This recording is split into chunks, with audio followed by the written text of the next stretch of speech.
Nanti saya tanya Taufik jawab ya. Alhamdulillah udah kita amankan. Atas nama siapa? Taufik Pak. Taufik siapa? Taufik Hidayat Pak. Taufik Iya dan Hidayat. aman. Alhamdulillah. Mobil ya. Alhamdulillah Taufik Hidayat kooperatif ya. Siap. Nanti Nama berikan mobil, keterangan pajak, sejelas-jelasnya di kantor. Kita menuju Polda Jabar ya. Tapi lam. Terima kasih. Berapa? Komandan ini dia komandan. Udah itu. Atau Abi di tengah. Terus di tengah So. komandan saya penangani Abi. Ya, nah, alhamdulillah berkat Komandan Hendy, Katim Resmob Priangan Polda Jabar sudah mengamankan atas nama siapa? Taufik Pak. Taufik siapa? Taufik Hidayat ya. Kita pertanggungjawabkan semua perbuatan. Insya Allah ada hikmahnya nanti. Kita rencana geser ke Polda Jabar ya. Terima kasih. Pak Taufik lihat dulu sini. Oke, clear ya. Muka Taufiknya tadi.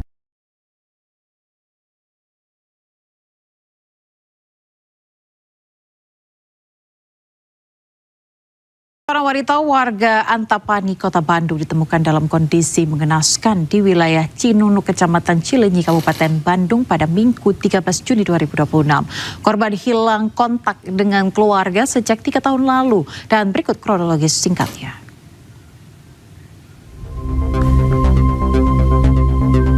Berdasarkan informasi, korban berinisial YTT dibawa pergi oleh pacarnya Taufik Hidayat sejak tahun 2023. Terduga pelaku penyekapan dan penganiayaan Taufik Hidayat berusia 30 tahun dan masih buron.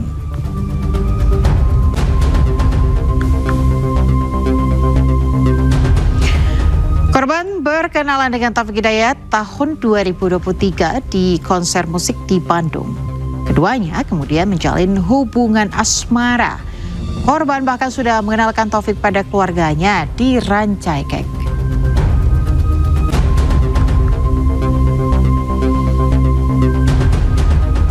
Setelah itu, komunikasi korban dengan keluarga mulai berkurang hingga hampir terputus.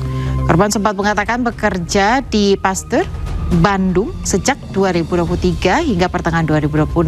Tidak ada kontak dan kabar dari korban.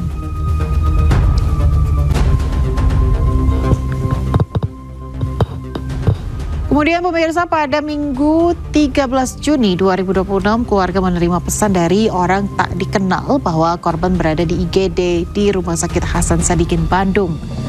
Saat ditemukan, korban mengalami luka berat di wajah, kepala, mata, dan tubuh. Keluarga kemudian lapor ke Polda Jawa Barat.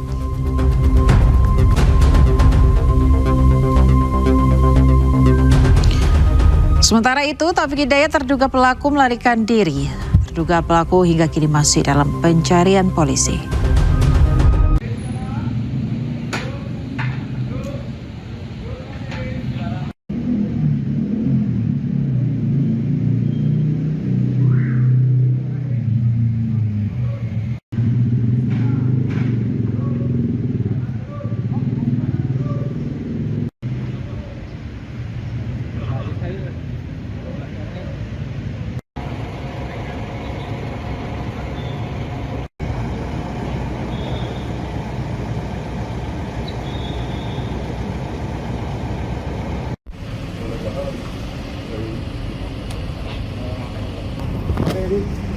Jenguk Pak Dedi.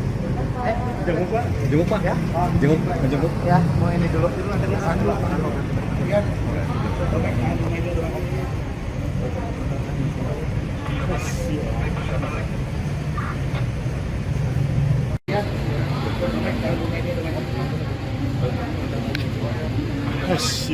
Santai.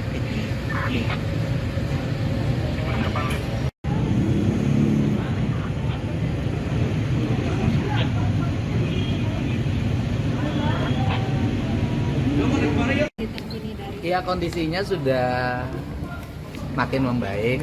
Walaupun saya jujur aja, lihatnya pun nggak berani, nggak tega lah, udahlah. Tapi sempat berkomunikasi. Ibu doksis yang komunikasi saya dengerin, karena saya itu laki-laki tapi rinto hatinya, nggak tega. Tetapi yang paling utama ada dua hal yang harus saya selesaikan. Kalau urusan penyelesaian pengobatan kan tanggung jawabnya dokter. Tadi kan ngomong biaya tuh, seluruh biayanya saya tanggung sampai selesai.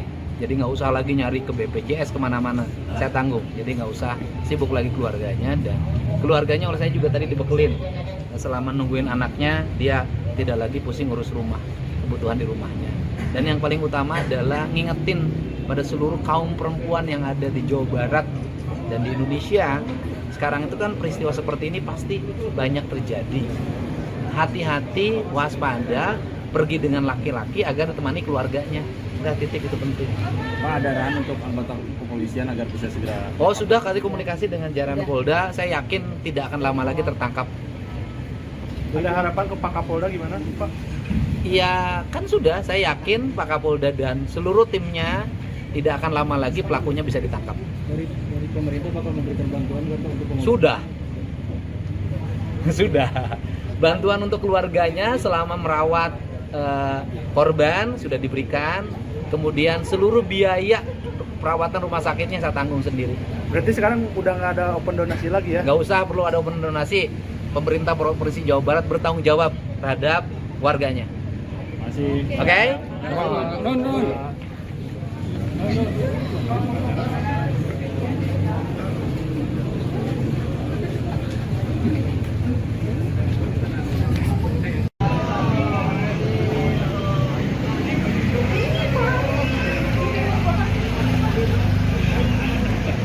Pak Erwati dengan Wakil Gubernur Jawa Barat sebelumnya telah melakukan pendampingan kepada korban penganiayaan dan korban terjadi di Kamaru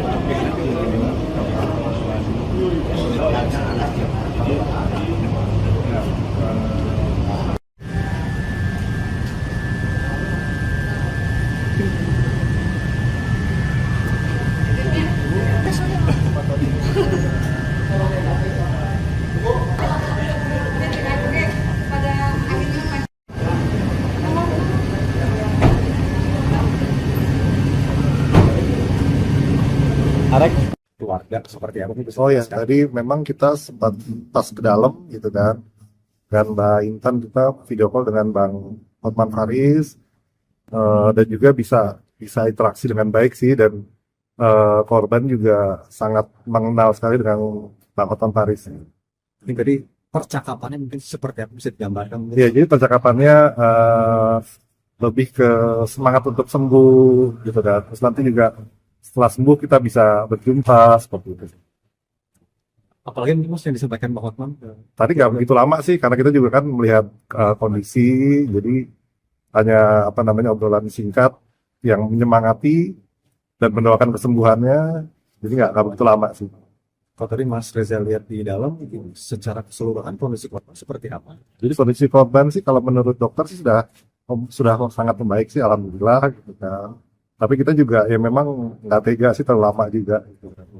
Dan biar beristirahat juga sih, mungkin banyak tamu atau segala macam gitu. Akan terus mendampingi Mas mungkin dari tim Hotman? Nah, kita pasti akan sesuai dengan komitmen kita pasti akan terus mendampingi sampai semua sehat, terus pelaku juga tertangkap. Tadi itu sama siapa aja di dalam video call-nya tuh? Oh, kita video call dengan Bang Hotman dan korban langsung. Oh, selalu sama korban ya? Iya. Berarti berbicara langsung? Ya, berjalan.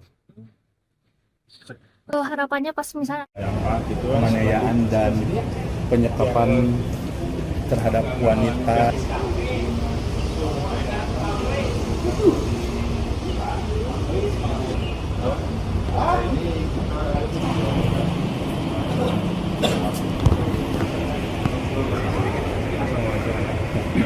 Ini Pak, tadi cukup lama di dalam, ada obrolan apa mungkin Pak dengan pihak keluarga?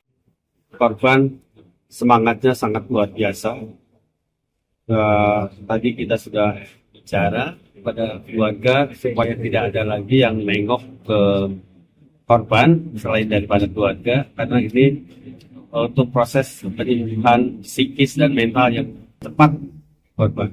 Jadi sekarang tugas yang utama adalah bagaimana mengembalikan kondisi psikis, mental, dan penyakit yang ada di korban ini. Setelah itu kami juga menekankan dengan pihak kepolisian untuk segera bisa menangkap pelaku. Tadi dari pihak polisian juga mohon kepada masyarakat yang sabar dan tidak mengupload lagi di medsos tentang korban kondisi korban maupun pelaku ini, karena pelaku akan membaca dari medsos ini, oh seperti ini, dia akhirnya kabur.